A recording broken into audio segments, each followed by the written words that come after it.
do greater here. So it's a strange industry. I lost my first job because I had a high-pitched squeaky voice. I got the host of the show because I had a high-pitched squeaky voice. It's a strange industry. But that's basically my background. I just worked in broadcasting my entire life. Now, when you were in Pennsylvania, you had seen Zach on the show. I saw Zach. I actually saw Zach when he was on in Philadelphia. He used to be on it. He was Roland, Philadelphia. And he did a great show. And his really was a great show. They did some good stuff on that show. Then he moved to New York, where Zach. Now, how did that influence the way that when you all were setting up the show? Did it have any effect? No, not whatsoever. The setup to our show was kind of basically desperation. The station manager decided that we needed something to put on the air during the summer.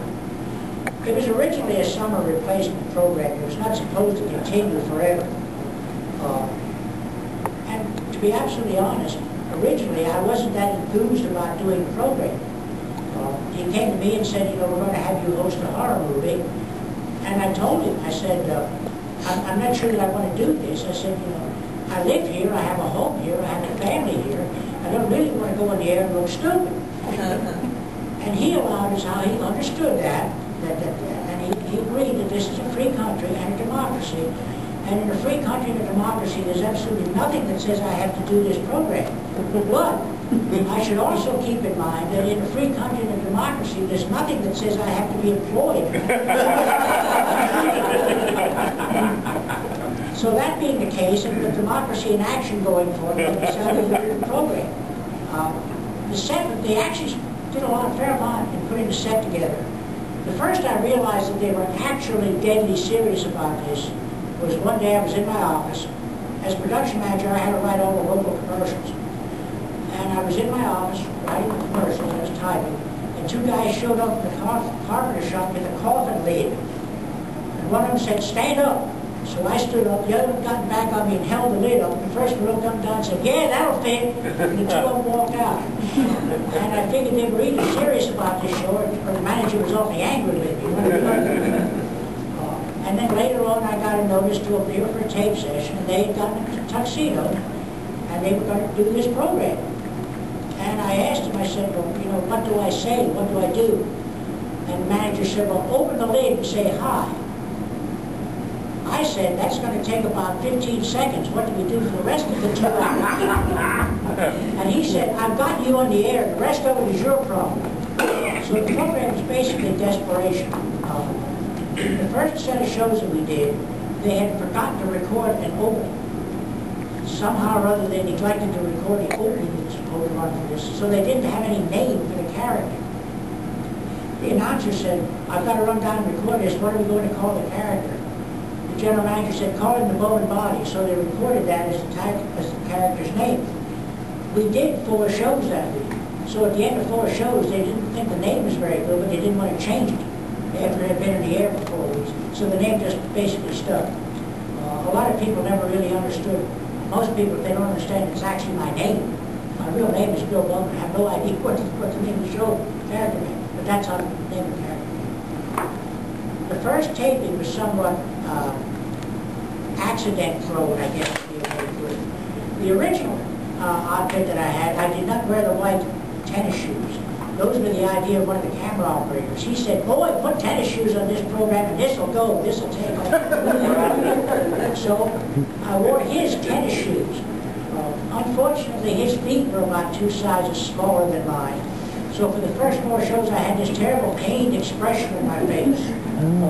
Also in the first set of shows that we did, the set that they had built had 2 real candlesticks in the back. With real candles, the things are like with matches, not these electric bulb things.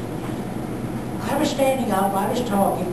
I have a tendency to ramble when I talk. You may catch on to that as this goes on.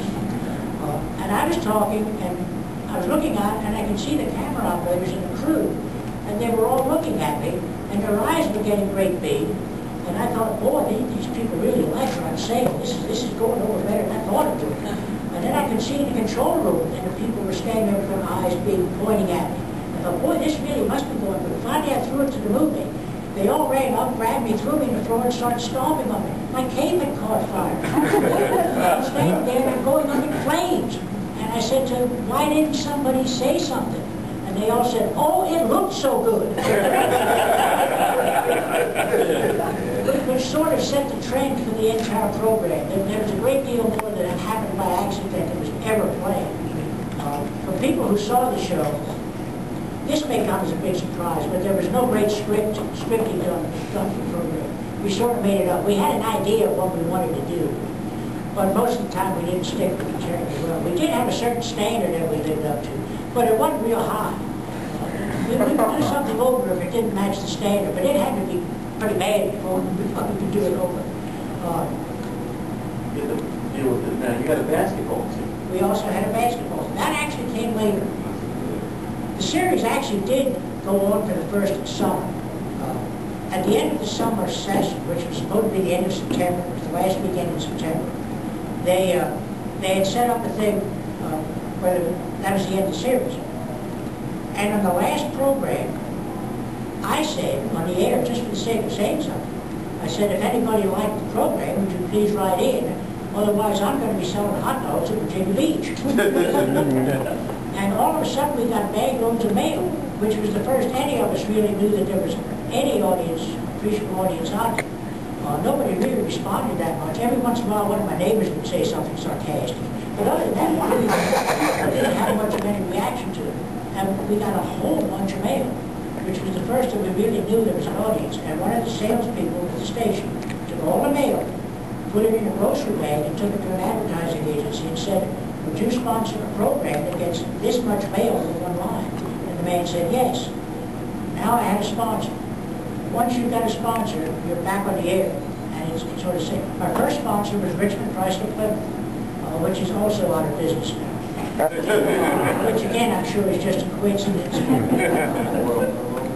Actually, the first broadcasting stations I worked for, the first 3 stations I worked for went off the air and went bankrupt. But again, I'm sure that that's just a coincidence. However, I don't put that fact on my resume, I'll tell you what. So once it got back on the air, then I had a sponsor. And then we also picked up another sponsor, which was Harvey's Sanders. We also had Harvey's Warehouse, which was a company that used to sell appliances and things like that. And I would do the commercials for these people. They would have me just add in the commercials. A lot of people remember the commercials more than they remember the programs. You had something funny happen with one of the Arby's. They had to bring an Arby's sandwich. The Arby's programs in the station at that time, Channel 8 was actually in Petersburg. It wasn't in Richmond. And they wanted me to talk about the Arby's sandwiches. What they wanted me to do was stand there and put the sandwich in my hand and slap it. And say, "This sucker's so thick you gotta squeeze him to eat him." Of course, the stuff was flour. But there was no Arby's sandwich shop in Petersburg. So we had to figure out how we were going to get the sandwich. The station's offices were actually in Richmond. They had a courier that went back and forth. So at first they decided the courier will go bring the sandwich down the day before. The station also had no refrigerator. So we made a deal with a little place up the street, the Eli Pool Hall. They said we could keep the sandwich in their refrigerator overnight.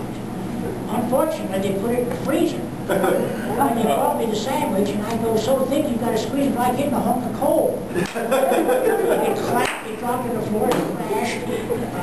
But surprisingly, that sponsor stayed with it anyway. They later decided that the frozen sandwich wasn't real good. So what they actually did, the morning of the taping, somebody from the station would go to an Arby's in Richmond, buy a sandwich, take it to the Trailways bus station. They shipped it to Petersburg on the Trailways bus. I would go to the bus station and get the sandwich. And I've always figured that the bus driver must think, those must really be good sandwiches. They actually did that for as long as it wanted the program. Liberty was what you did. I also had Liberty Food, which is a big grocery store in Hampton Heights, which is also out of business. And I would do their commercials. They had me ad-lib the commercials. I would go in every Thursday, and they'd give me the groceries and the prices. That's what I got. I would just stick something in front of the camera that told me the prices of what these things cost. I would just ad-lib the commercials. One program, I picked up a watermelon, and I said, "Boy, look at these cucumbers." And he said the next day there were people coming in the stores and wanted these great big cucumbers. Which was kind of frightening.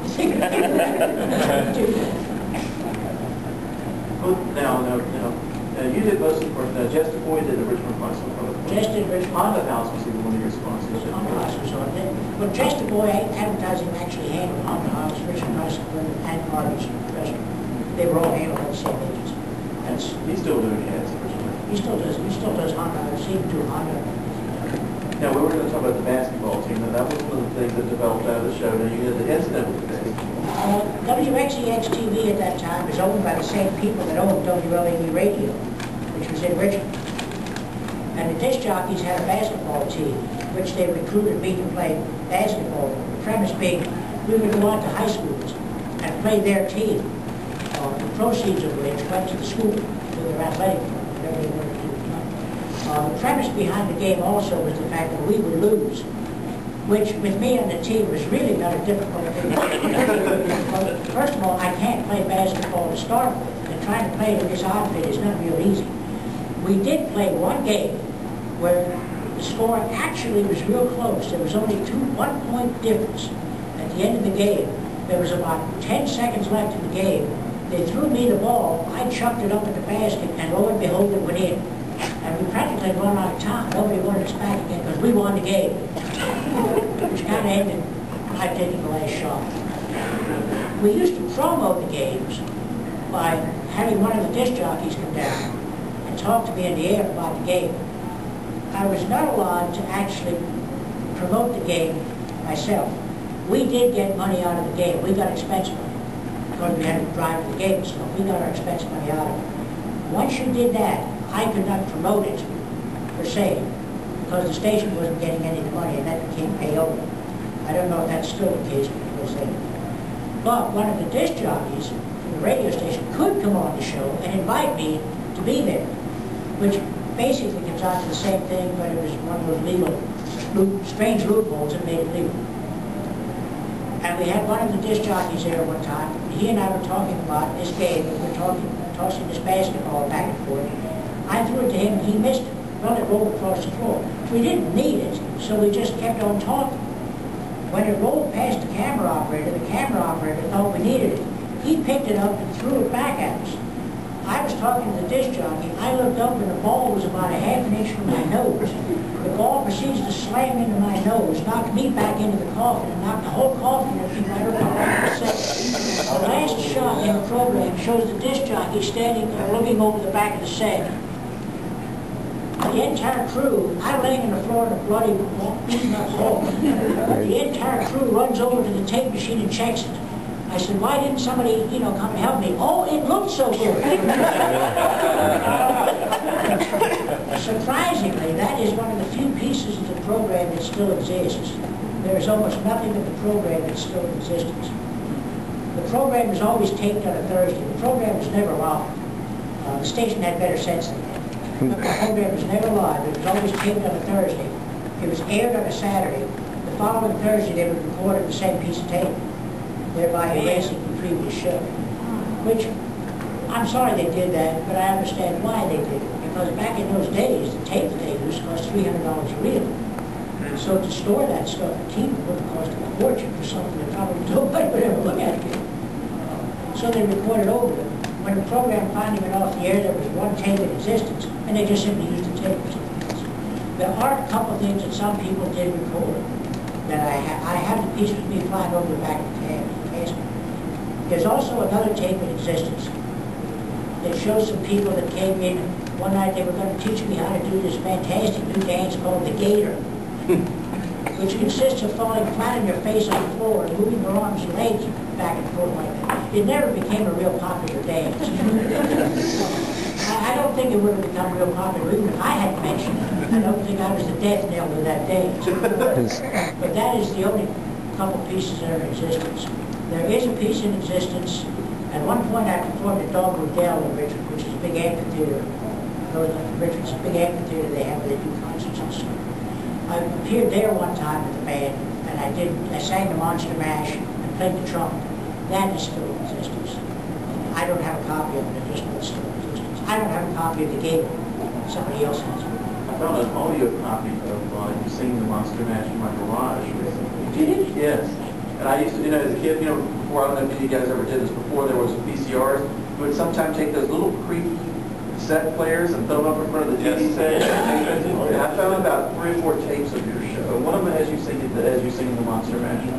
I've also done that a couple other places. Back in 2007, I did a show with a band in Petersburg for the Juvenile Diabetes Association, where I sang the Monster Mash. Music was a big part of the show, and there was a lot of nice music bumpers. You played Martin Cole's Building Tubas, and they did, the guy named Gene Moss had a couple of songs, Rack the Knife and the King Kong Stomp.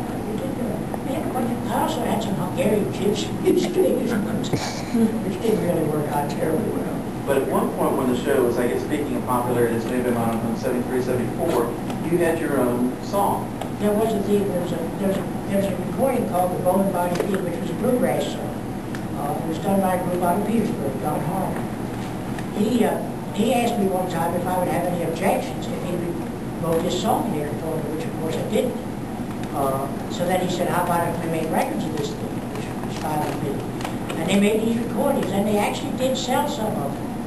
They first of all put them in jukeboxes throughout the Richmond area, and a couple radio stations actually did play it. Most of the stations wouldn't play it because it didn't fit their format. This time stations were formatted, and it didn't matter. Our own radio station, WLEE, wouldn't play it because we didn't match the format. But some of the country western stations actually did play it, and it sold. We actually sold the records. We had a slider with the selling of the records. They first made, I think it was 200 of them, 250 of them. To get them to be played on jukeboxes, you have to give the jukebox operator the records. Well, once we did that, we didn't have any records left. So then we had to get more records, but the first set of records that they made, there was something wrong with the flip side. It wouldn't play. So they sent us another 250, and they didn't want any money for them, and we didn't have to send the first ones back. So we gave the ones with the bad B-side to the jukebox ones, and we sold the rest of them. So the record actually did make something, but not an awful lot. And after the second pressing, that was it. So those at the State Fair one year? We sold at the State Fair, we sold them we actually, I was selling the personal appearances. Yeah, I had a copy from the State Fair, and I've lost that, and so I'll probably find it one day. And there's some used record deals in Richmond that occasionally they pop up at. So, really? Yeah, so I got my second copy. There was also a Bowman Body T-shirt that was made, which no longer exists. We sold some of those at State Fair. Now, you were doing a lot of public appearances in those days. You did Lincoln Fair, you did a tour from grocery stores in White Rock, and you did a lot of parades, too. I was Grand Marshal at a lot of Christmas parades for some strange reason. I don't know why I was Grand Marshal at Christmas parades. I thought the guy in a red suit and white beard would do that, but for some reason, they had me do the Christmas parades. The last one of those that I did was about, I guess it's about 6 years ago now. I was Grand Marshal of the Christmas parade in Hopewell, Virginia. And I don't know if anyone's ever been to Hopewell. It's a nice town. Main Street isn't very wide. And I was sitting in the back of this convertible going down the street, waving at people. And the street is not real wide, so people who stand on the side aren't terribly far away from it. I can hear them talking. And as we got far way down the street, there was a man standing there with his wife, and they were looking at me. And he bangs his wife in the arm and says, "Look, Maud, he's still alive." Which was not comforting, I think. You did an appearance with Bozo one time, didn't you? I did a thing with Bozo the Clown one time. We both got to ride the circus elephants when the Ringling Brothers Barnum and Bailey Circus came to Richmond. Probably something I would never have done had I not done this program. I would also recommend against riding the elephant unless you absolutely have to do that. But I actually did better than Bozo. He fell off of his elephant. I also rode the elephant at the circus. They had me ride around the ring, welcome all the people. But that's really something that was not good. Who was on your crew at Channel 8? There was one guy that you always talked to. I used to talk to the director, a guy named Chuck. There actually was a Chuck. His name was Chuck Solentano. He directed the show, and he left and went to some station in Syracuse. I don't remember the call letters. It's the ABC station in Syracuse, New York. I think he just left because he wanted to go to Syracuse. I don't think he went that far away to get away from the program. But he left and went to Syracuse, New York. There was a gentleman named Bob Peterson who who used to run audio. The program itself was never actually just me. I was the guy standing there, but the program itself was a creation of a lot of people. We had crew members, all of whom, since I worked at the station, we were friends. We were personal friends. We did things together. We worked together. We partied together. We all knew each other. Doing the program, we would play off of each other because we knew each other that well. An awful lot of what happened in the program was the creation of these people. The way we did it, the person that ran the sound would get different sound effects and different music effects and stuff. But he wouldn't tell me what he had. The studio was set up that if he played something, I could hear it on the speaker. And every once in a while, in the middle of the show, all of a sudden he'd play something.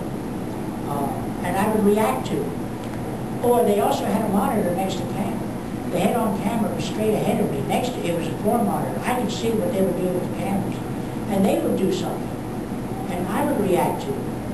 But the program itself was a combination of all these different things, plus desperation. There was a great deal of desperation in doing that program. We had 2 hours to program what to do. There were some instances where the station was unhappy with what we did. I remember one of the sponsors that I had was Dixie Sporting Goods Store. Charlie Fenderson was a friend of mine. He owned the store. He would come on and we would just simply talk about the store. Dixie Sporting Goods is also out of business now, but again, I'm sure that that's just a coincidence. And one night we were talking about hunting rifles after the hunting season started. So Charlie comes up, he's got this great big hunting rifle. And I don't hunt. I am not a hunter. I'm not a violent person in any means, by any means. In the opening of the program, the commercial, Charlie says, "Bowman, have you got a rifle to go hunting?" I said, "No, I don't have a rifle." He says, "Do you have anything related to hunting?" And I said, "Well, I do own a hunting knife." Well, we let it go. We go through the whole show, the whole commercial. At the end of it, he says, "Bowman, you ought to get a rifle." And I said, "I guess that would be better than running through the woods trying to stab him to death." One day I get called into the office. It seems that the animal control people were all upset. They said that I was telling everybody to go out and buy a hunting knife and run through the woods and stab all the animals to death. I also got in trouble with them on the program that we did on July 4th, 1976 program, which wasn't actually July the 4th, it was Saturday closest to it. But it was the country's 200th anniversary. I said, in honor of tonight's anniversary of our country, our movie is 200 years old. Monday I get called in the program director's office. The film director was mad. He said that I was telling people that our movie was 200 years old, and we don't buy movies that old. I said, they didn't make movies. And he says, well, nobody knows that. That's probably what the usual thing that happened on your public appearance was when you had Charlie give you a hearse. They didn't give me a hearse. For a long time, they leased a hearse for me to drive around, to use as my own car to promote the show. Had great big call letters inside of it, WXEX TV. And I would drive this as my own car. And one time, some of the neighborhood kids wanted to go to the state fair. So I loaded all of them in the back of this hearse. We head up to the highway. And I'm going down Laburnum Avenue, which leads to the state fair. There's this huge traffic jam. The policeman sees the hearse coming up. He stops the traffic, moves it aside to let the hearse go through. I runs all through and into the state fair with the kids. The policeman wasn't pleased, but the kids were real happy. We also used the hearse. My wife and I bought an upright freezer. And I went and picked up the hearse, which I then backed up into my driveway, and we opened the door, and we light-handed this thing out of there. We're getting calls from neighbors concerned about what the problem was as to why the hearse was run out with this white collar. But I drove the hearse for about 2 years. At one point with the hearse, I used to use it when I did personal appearances, and I would put the costume and makeup on when I was at the station and just driving the appearance. It's a lot easier trying to put it on when you get to the place. I didn't drive down here with it on the day after you'd be arrested. But I would go to personal appearances with it, and I would drive back to the station with it on. One time coming back, I'm in the hearse, and I pull up to an intersection, and there's a funeral that's coming down through with the hearse, and all the mourners in back of the hearse. the light changes and we all went our own way, and somehow half of the people in the corners followed me. Probably all the way from Richmond to Petersburg. I pulled up in the driveway at the station, and all these cars are these sad-looking people getting on. By which time the Undertaker has called the television station and complained that I am degrading his industry in order to be run out of the city. So I didn't, that was kind of close to the end of the hearse, but I did actually have a hearse. The benefit that you guys from Richmond, that intersection is Pearl Patterson, so that will help you better understand it. The fact that actually Channel 8 in those days, Petersburg was right across from Lamford Cemetery. It was. The state program actually started in Channel 8 in 1969. Was in a real dumpy little building in Petersburg. They didn't say it was real dumpy, but the people working it did. The general rumor had it that the original building had been condemned by Robert E. Lee and he wouldn't put troops in it. We don't know if this was true, but having worked in it, I believe it.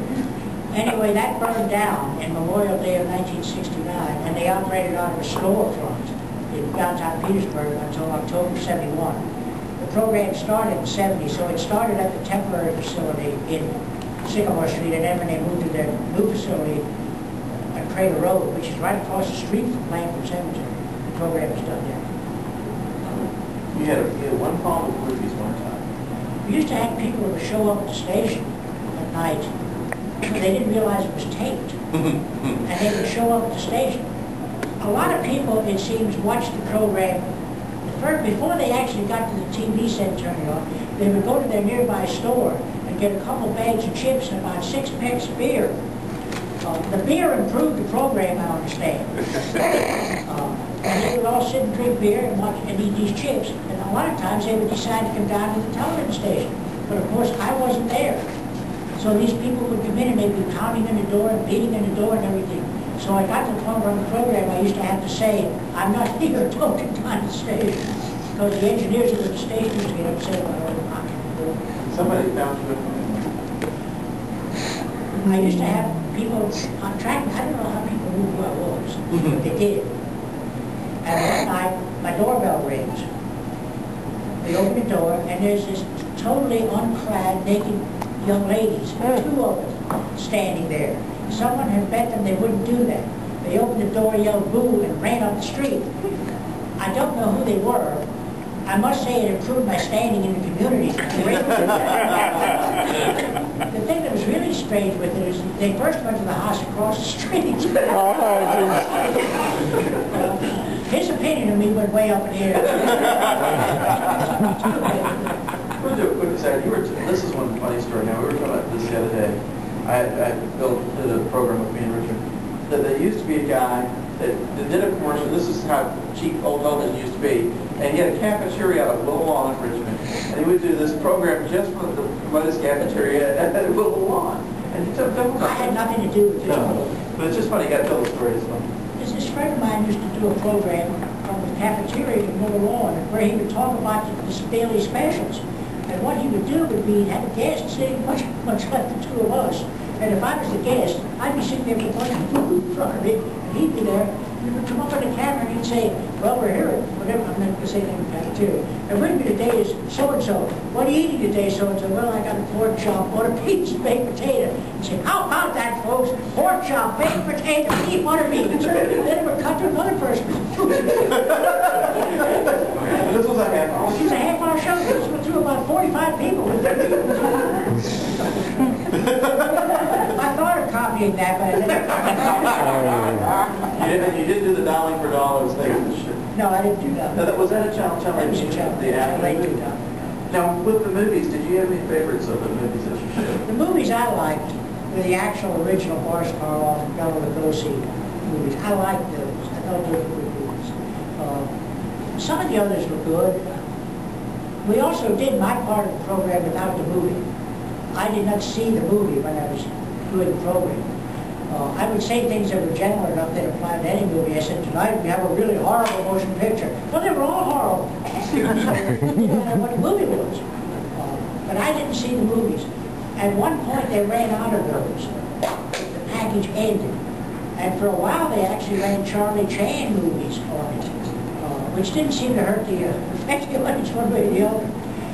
then they actually, at one point I came to work, and the program director called me in and said he had great news, that the station had managed to buy a package of color horror movies.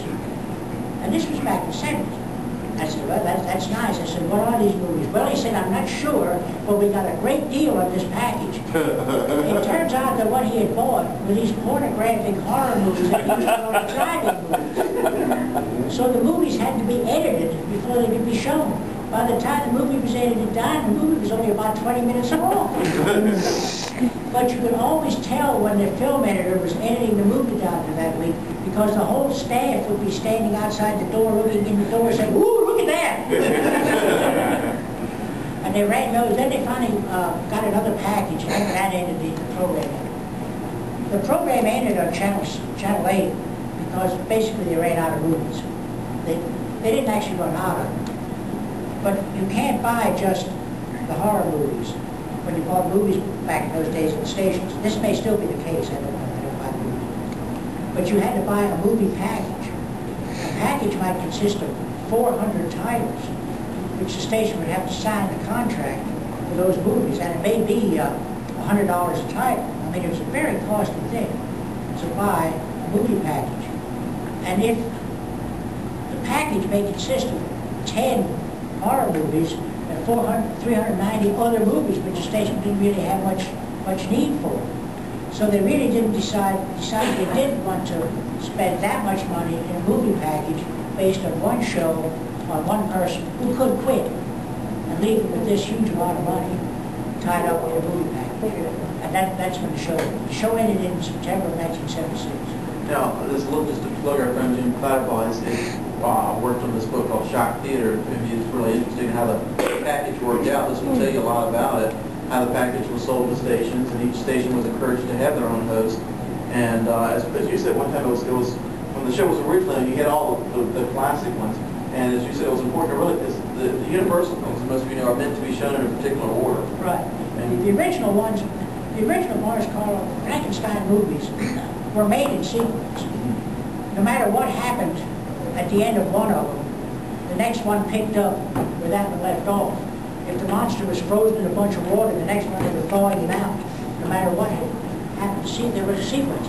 But the film distributors didn't put them all in one package. Because at one point the station did want to have all the movies in sequence, but they would have had to subscribe to like 5 different packages. Because the film distributors would put maybe 1, 5, 7, and 9 in one package, 2, 4, 12 in some other package. So that in order to get them in sequence, we would have to buy all these movies at the station, but the station never did that. So we never did have them in sequence, even though we wanted to. Yeah, I remember the last couple of years you had the Shirley Chan and the Sherlock Holmes, who were called like the horror detective, you know. And then you started, it got really peripheral then. There was some movie about experimental rockets. Yeah, toward the end the movies were really horrible. not scary, just horrible. You know, when I got my haircut this week, I told a lady I was doing this show with you, because, oh, Bowman Body I love that show. It used to come on right after Soul Train. I did. The station always usually had a pretty good lead in the show. They did. There were a lot of people that actually did watch it, that even today still remember it, which is, they recognize my voice, which again, I realize I don't have the world's greatest voice, but 31 years is a long time. I must really have a terrible voice. How often do you get recognized these days? I can recognize it very much. I also can recognize it without the makeup on, which I'm not too sure is a good thing. And you do, this time of year, you do a lot of radio appearances. I usually do Bill Bevan's radio show, although he hasn't called us. That was somebody's name last year. Somebody goes, do you know the Bowman Body? And I said, why? Because he mentioned your name on the show last. So I appreciate those. That was great. But and did you do? I'm actually going to do a personal appearance this year. Oh, where is that? It's going to be at Popkin's Tavern in Richmond. There used to be a Popkin Furniture Company, which I did the commercials for. And they actually stayed in business. But they're not in business now. They finally, the owner retired from it. And they still own, I think they still own it. I'm sure they do. But they got rid of all the furniture and they made a restaurant, tavern out of it. And on the menu at Popkin Tavern is actually a Bowman Body burger, which is basically a hamburger with bacon. It's actually pretty good thing. They imagine you have to do a personal appearance Halloween night.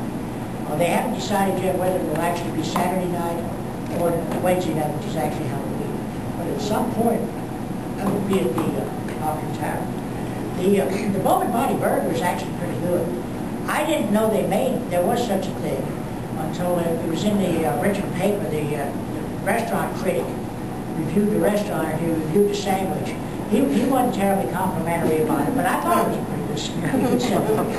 You used to do a lot of Shakey's Pizza, do they have a Bowman Body pizza? No, they never had a Shakey's Pizza. They're out of business too. But again, I'm sure that's just a coincidence. And just after Channel 8, let me ask, some people say that one of the hard things on the horror was when Saturday Night Live got big. Did that have an effect on the Channel 8 program? That was, you were an ABC affiliate, and that was an NBC show. By the time that got going, I wasn't actually, I'm not too sure that was on the air in '76. It did affect the program that I did on WXEX TV, which was an NBC affiliate. And they didn't have any place to put the program. Back in those days, back in the '70s, TV stations weren't on the air 24 hours a day. They would sign off around 1:30, something like that. And the NBC station in Charlottesville wanted me to do the program. But NBC at that time had Wolfman Jack on Friday night, and they had Saturday Night Live on Saturday night. And the station didn't want to stay on any later than those programs. So for a while, they ran it Saturday night from 6 to 8 at night. And surprisingly, the show did pretty well until the weather got nice. It did great in the wintertime. But once the weather got nice, and there was bright daylight outside, and it's 80 degrees, nobody's going to be inside watching this program when they could be outside doing things. So the show actually in the 6 to 8 period did well in the winter, but it didn't do any good in summer. And the station at that point wanted to preempt the Tonight Show on Friday night and put it there from 11:30 to 1. But the network wouldn't let them. You can't just preempt a program. If the station is a network affiliate and they carry certain programs, the station has to have the network's permission to not carry programs. And Johnny Carson personally had to authorize any removal of his program from the air. So I understand that the station sent a request to NBC saying they wanted to preempt the program, and said why. And I understand that Johnny Carson was told that the station wanted to preempt the show, and he said, what do they want to put on? And he was told that they wanted to put on this guy with white face, a Band-Aid, white tennis shoes, red socks, black cape, and he plays the ukulele. And that Johnny Carson was real negative on this and said that this is not going to happen. However, it does mean that Carson at least knew who I was. And you still the socks that you wore were red and white striped socks. Right. And, oh, you have those. I do. For anybody who would like to. Never let it be said the kid's not a natty dresser. And the last show that you did was Monsterfest Theater. Monsterfest Theater. There are still some. There are some that do. The last one that was on in Richmond was Elvira. And of course she had a lot more going for her than I had. Well, we had Dr. Bruce from Smoothie Board. Dr. Bruce from Smoothie Board. That was that the Fox affiliate? In Richmond or Channel 35? Yeah, that was it. I'll let you know. Do you remember Bill and I did a program for cable access in Richmond a couple of years ago? And I got a letter from them. You did? Yes. I'll show it to you sometime. And it said, thanks for doing that program. We've always wanted to know what it was like at the vintage days on Dr. Bruce and Mosquito. They did a good show. There are still some point in the world. Well, we have Patty Draper over there and so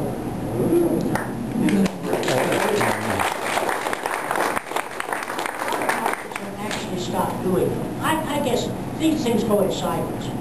So I would imagine at some point, maybe somebody will want to start doing it again. But by then, I don't think I'll be able to move, so I probably won't be able to do it. How many people have seen Bowman on YouTube from here from Lexington? A lot of you. Very good. What are your questions? Well, I was just going to say, one of the main things, I work at a TV station around here in the programming department. One of the main things that keeps these things from going on anymore is the movie package situation. I mean, it's almost all of the classic films are locked up on cable. Any of the modern stuff is exactly as you said. You get one or two titles of a series in one package and maybe one in another package. You can't string together enough, and then the windows aren't tight enough to be able to run them in sequence even if you had all the packages. So it's very difficult to do it because of the movie situation now. What have we missed? Well, I don't know that we missed much of anything. Unless somebody does have questions on the next. What else? Yes, we got another one here. Do you think any of your shows have been saved from Charlotte or PBS station? Do you think any of your shows have been saved from Charlotte or PBS? Did they save any of the Charlottesville shows or the Monsterfest Theater shows? Monsterfest Theater was not saved. I think WVIR did save some for a while, but I don't know if they still have it. I know that Moore Video kept his, but I don't know how you would get in touch with Moore Video. So those may not be in existence either. Now you did a film last year that was done in Richmond. We got it at the table here. Was it Diane? What's the title of it? Living Dead or something. Morning of the Living Dead. I don't know. How was your contribution to that? All I did was actually do some wraparounds to the movie, which were then packaged and put in as a separate piece in the movie. When you watch the movie, the DVD of the movie, I'm not there. It's just a movie. Then they have my part. They did a video, but you're on. That's one of the first actual professional videos that you've been on. Yeah, probably only. Somebody else had a question over there? I missed you. Okay, go ahead. I got one more. Are there any businesses that are currently still open that were one of your sponsors? Pumpkin Tavern. Pumpkin Tavern. Arby's. Oh, Arby's. Let's see. I actually had McDonald's on for a sponsor for one program. The McDonald's in Hopewell was going to run spots. And they gave me prices and stuff and told me what to say. And I did the commercial and all. At the end of it, I said, everybody should get out tomorrow for a good sandwich and go to the big yellow egg. Well, it turns out it's not a yellow egg, it's a golden arch. The McDonald's people were real unhappy about the yellow egg, so that ended the sponsor. They're still in business. It could be that they showed good judgment in so they're still in business. Well, show them, this is one of the last props that exist from the series. Okay. A lot of people ask if there's anything still in existence from the original program. Outside of media, there's not much in existence except this. This little case was made for me by the station's artist, who was a friend of mine. His name was Henry Samanis. Henry has since passed away. He's not with us, but the case is. And in the case, I carry my ukulele. To anybody that used to watch the program, you'll probably recall that one of the high spots of the show was the ukulele playing. And once you realize that the high spot of the show was the ukulele, you realize the standard of the program. Well, when I would play the ukulele, people would scream. First I want to tune it up to be sure I'm in tune. I want to stand up here and look stupid.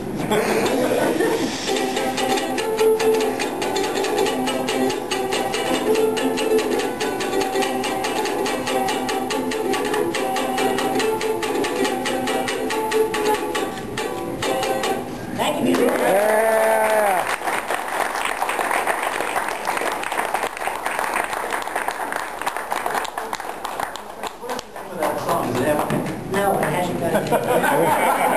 It's been a lot of things. Well, we do want to let you know that we're now shortly after, Bill and I are going to turn to this table. Bill will be there if you have to sign stuff. We got some pictures and stuff today. And after this, they're going to be in this room. They're going to be running the special message from Dr. Mad Blood on DVD. Let's all give Bill a big hand.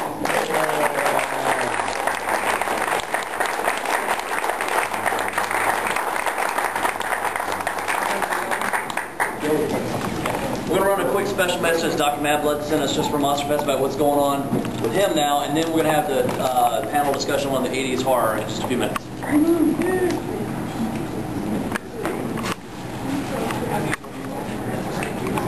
Take that picture. Sure, is that one back?